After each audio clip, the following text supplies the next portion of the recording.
Blood Wizard Silvercaster by Hanzy Driscoll.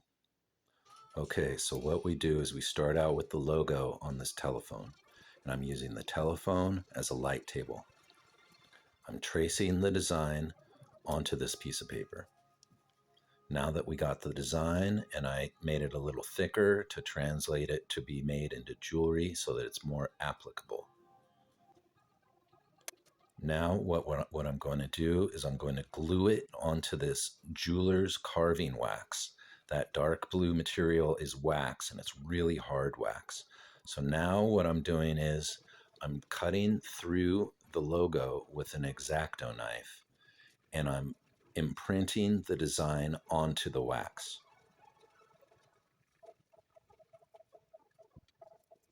Okay, so now we got the design on the wax. Next, I'm going to take my jeweler's saw and I'm cutting out the edge of the design, all while wearing a Blood Wizard t-shirt.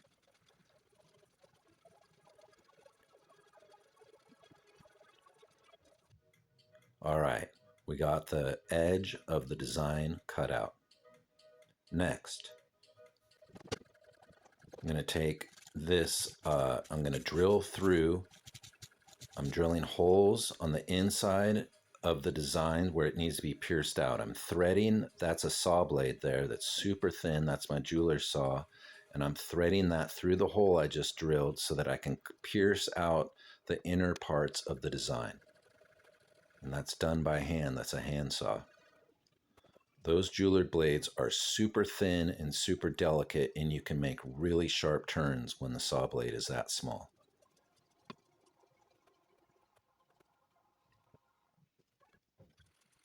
Okay, so I'm cutting the pattern out. You can see it coming into being done. There we go. So now I got the pattern cut out. So now you can see that that's block form. See how it's flat? Now if you cast it like that, that thing would be really lame. So what you want to do is, what I want to do is dome it out and round it out. And I'm starting with the edges first, and I'm rounding out the top part, and it's going to make it nice and roundy.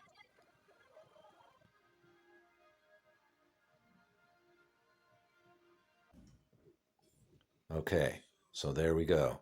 And I'm leaving that thick scratches on there. That's part of the design.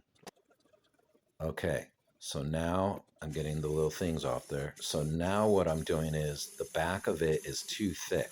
So I'm removing material from the inside of the logo.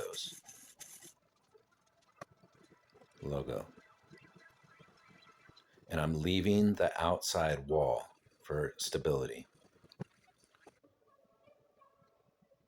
Shaping the outside with a file, doing the fine detail. Okay, so it wasn't thick, it was too thick still. So what I'm doing is I'm removing more material from the inside, and there now you can see how it turned out. Turned out nice.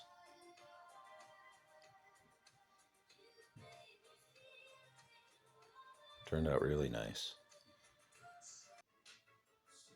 All right, so what we're going to do is we're going to get ready to silver cast.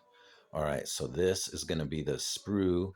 That is the sprue. So what that is going to be is that's going to be the flow canal for the silver to go through. And I'm adding 3 of them because I really want this to turn out, because I've spent so much time carving it. And it's a one-shot deal. So you really want to make sure that there's enough negative space for the silver, the molten silver, to flow through. That is the bottom of the flask. I'm attaching it to the bottom of the flask.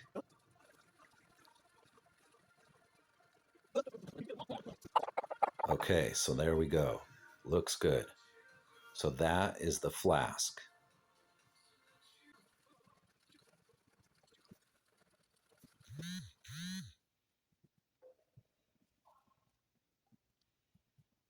Looks good. So this is jeweler's investment. It's like plaster or cement. It can be heated up to a really high degree, and it's really, really fine silica cement. So it captures every detail. So I'm mixing it up, and there we go. I'm pouring it into the flask.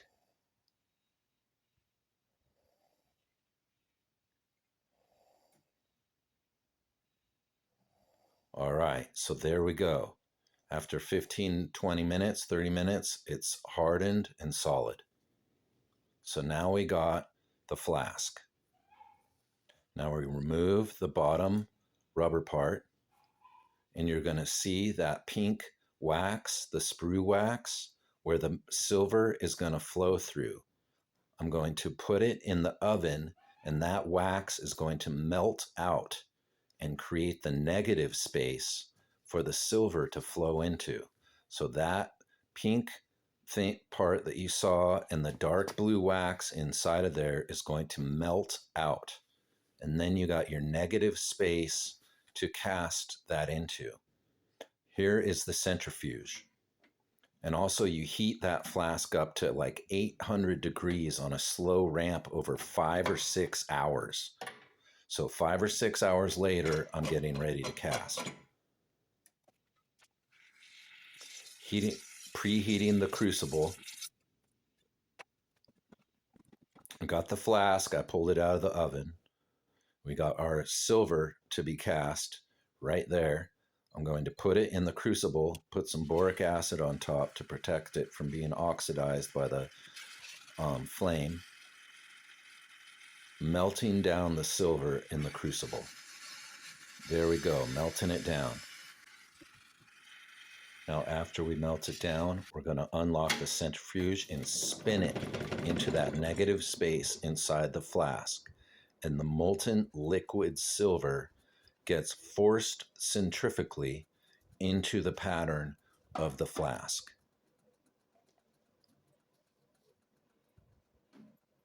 And that tabletop that I had it connected to gave it a little wobble.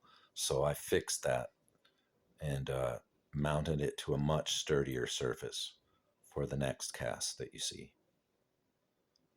So there it is. It's spinning the metal in there. Really, by now, the metal's already solidified. The metal only stays molten for a really short time.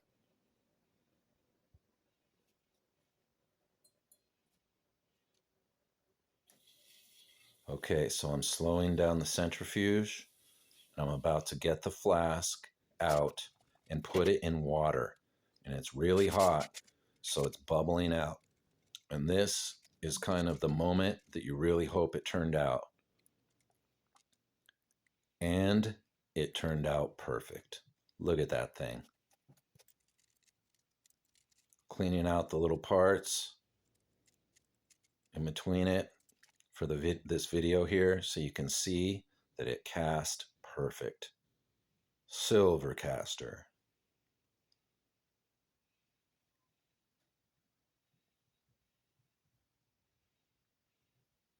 Next, I'm going to cut the sprue off the top. Those 3 connector parts and that big top part is called the button, and that part you save to be melted down later. All right, so I cut the top off, and now I'm filing off those little connectors, cleaning out the in-between with a file. It turned out awesome. You can even see the file scratches on the surface. That's how good casting is. So next, I'm going to attach on the top with silversmithing. I'm going to attach that little part that the bail is going to connect to. Next, I'm connecting that brass rod. Check it out, Kenny. That's going to be the flow gate when you make it into this silicone mold that I'm about to make. And this little post, that's a little brass rod, is going to be. Now, I packed that thing full of silicone, put it in the heater, in the press. Now I'm cutting it open by hand. you do a real jagged cut so that when the two pieces fit together, it doesn't slip to the side. And now we got it. The silicone mold.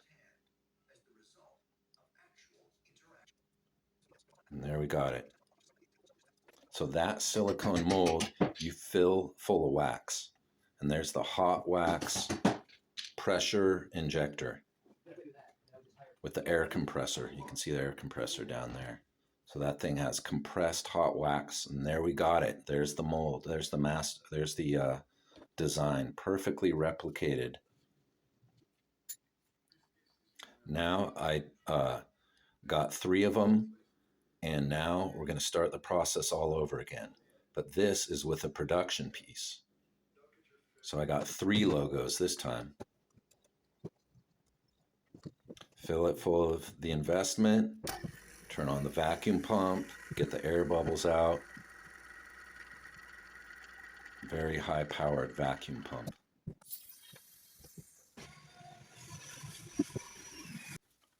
All right, so we got the flask and we're about to put it back in the oven.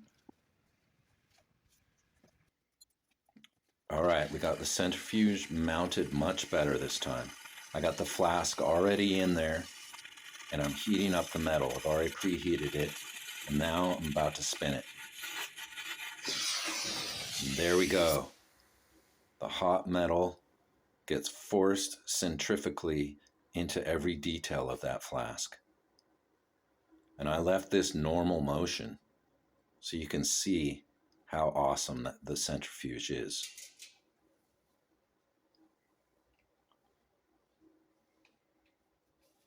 Humans have invented all kinds of different casting techniques, but to this day, the centrifuge is one of the best techniques to cast.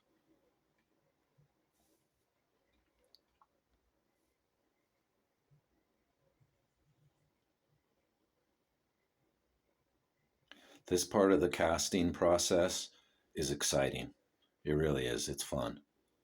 It's intense. You got the high heat, you got the torch turned up, you're melting metal, you got the spring-loaded centrifuge ready to go, and you've done all this work to get to this point, so you're really, really hoping that it turns out.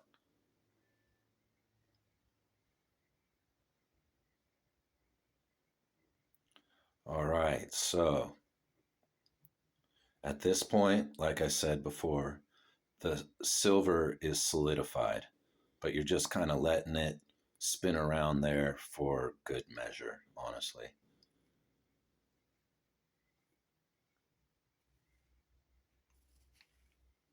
But the silver has been long solidified, and whatever's happened has happened by now. So I slow it down with my hand and take the flask out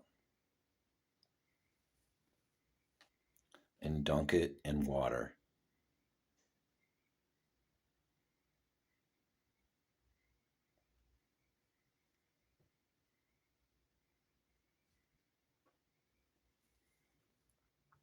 Okay, so here we go, slowing down the centrifuge.